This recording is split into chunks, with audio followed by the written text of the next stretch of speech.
I'm Ariana Grande. Hi, I'm Cynthia Erivo, And you're listening to the Broadway Podcast Network. Visit bpn.fm to discover more. Welcome to The Wrong Cat Died, the podcast breakdown of the Catastrophe. We met our dad cat in episode 1. Next up is our cat mom, Jennyanydots. Cue the intro music. There's a cat over here. There's a cat over there. And the wrong one died. And the wrong one died.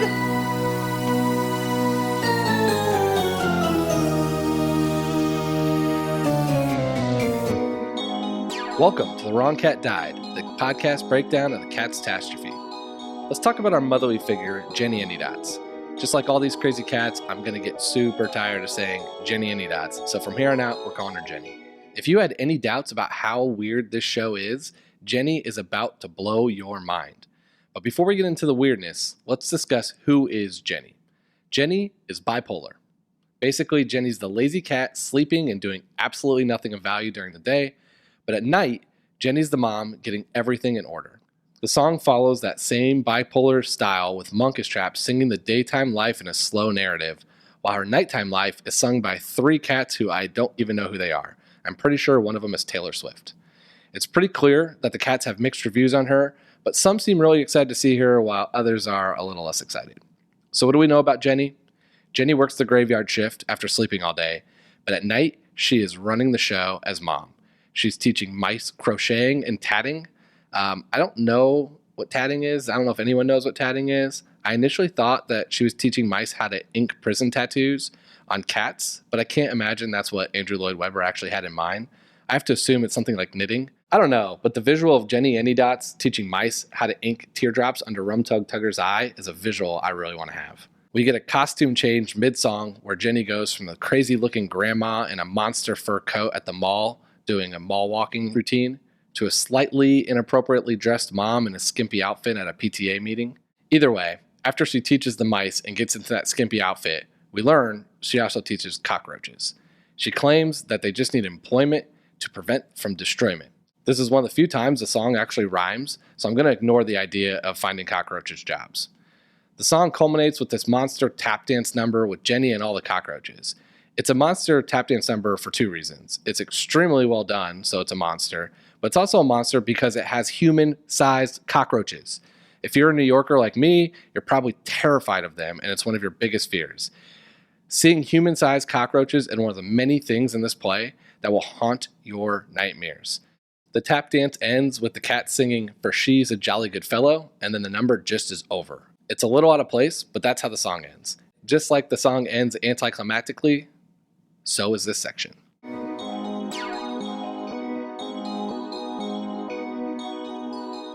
Let's dig into how Jennyanydots' song differs from the poem in the book. The song stays pretty true with the lazy moments being slightly shortened, but nearly identical. The book also covers her work with mice and cockroaches. But where it differs is it goes into way more details. We already know that she teaches the mice to crochet and tat, but the poem goes even further. We learn that Jenny feels the mice aren't quiet due to their irregular diet. She goes to remedy this situation by cooking them mice cake of bread and dried peas along with the beautiful fry of lean bacon and cheese. Again, T.S. Eliot rhymes a lot better. I don't know about you, but the mice seem like they're in a retirement community. They're crocheting and tatting during the day and eating bread cake and dried peas at night. If these mice aren't already 90, they will be soon. I know that this is a podcast, but the poems are accompanied by some incredible drawings. Jenny is standing in front of a composer stand showing mice how to crochet, but it actually just looks like she's playing with a ball of yarn. A cat with a ball of yarn. Brilliant move, T.S. Eliot.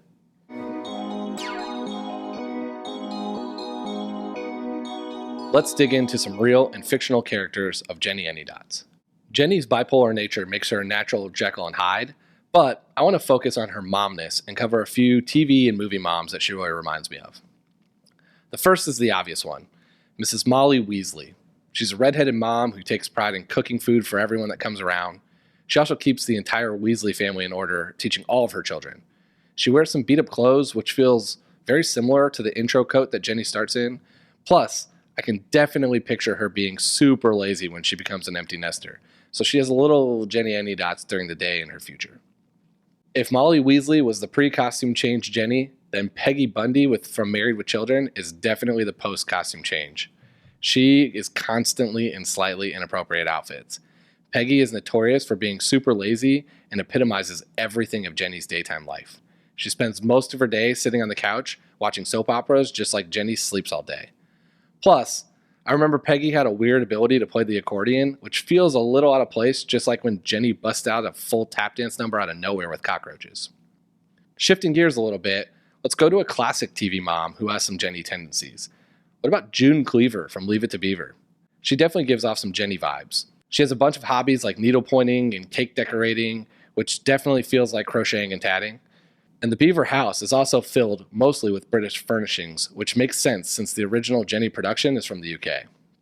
And my last TV mom, and one of my favorite TV moms of all time, it's a little bit of a stretch for Jenny, but stick with me, is Jill Taylor from Home Improvement. Jill is the saving grace for that family, keeping everything in order by teaching the three sons to be actual functioning human adults with their insane father. She can't cook, but the part that really stuck out to me for Jenny is the anniversary episode towards the end of the second season. Tim can't dance to save his life, but they go to a ballroom dancing teacher to learn. Jill was a natural, which makes me think that she would totally crush a cockroach-infested tap dance number at the end of a random Tool Time episode.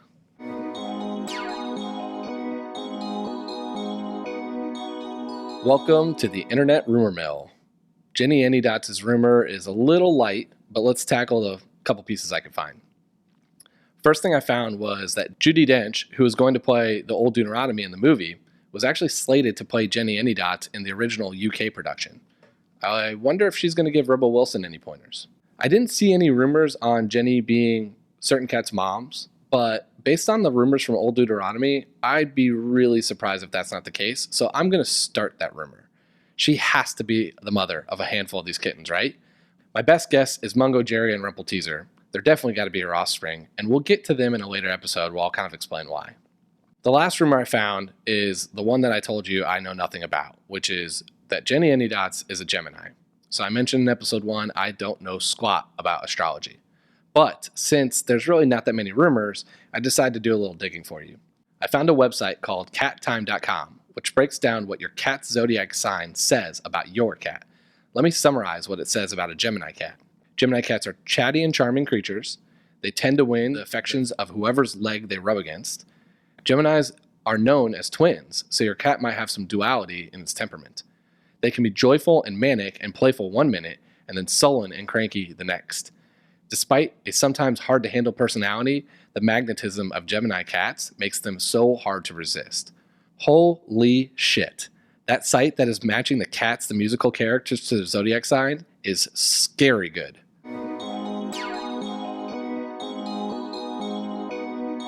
My favorite YouTube comments. You'll catch a trend here with Jennyanydots. Since she's the mom, even the comments are pretty wholesome. But here are my favorites. From Julia Whitmore. Julia, me, age 9, I want to be Victoria.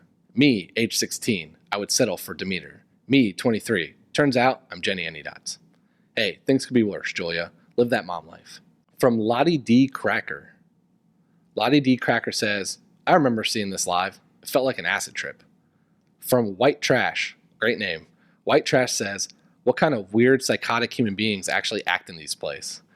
Good question, and hopefully we're going to get some answers to that in a future episode. This one's super dark, but Shade Wild says, I think Jennyanydots is vegetarian, because if she isn't, she would want to eat those mice instead of teaching them. So in summary, why does Jennyanydots have my vote over Grisabella? I know I've harped on this a lot throughout the episode, but anyone who can get 10 cockroaches to tap dance a full number is an impressive human cat. Jenny is the motherly figure keeping the house in order, teaching all the scary creatures how to be productive and hopefully employed members of society. She cooks for the family and holds down the fort at night when everyone else is sleeping. Plus, I really enjoyed the mid-song costume change and feel that that impressive feat deserves to be rewarded in some capacity. Overall, Jenny is loved by most of the cats, and the same can't be said for Grisabella. My quick counter-argument, Jenny's song isn't the best in the musical. It's a little bit polarizing between the night and day sections, and it's hard to kind of remember. It doesn't stick. I never got it stuck in my head for the next week. Plus, she has to be dinged a little bit for sleeping all day and providing absolutely no value when the sun goes down. But overall, I'd rate Jenny on a scale of 1 to 9 cat lives. I'm going to give her 3 cats. She'd only get a half a cat if it weren't for the impressive cockroach tap dance. Thanks for listening to episode 2 about Jennyanydots on The Wrong Cat Died, the podcast breakdown of the catastrophe. To follow along, you can subscribe on Apple Podcasts, Spotify, Stitcher, or anywhere else you listen to podcasts. Follow us on Twitter and Instagram at The Wrong Cat Died, or check out our website, thewrongcatdied.com.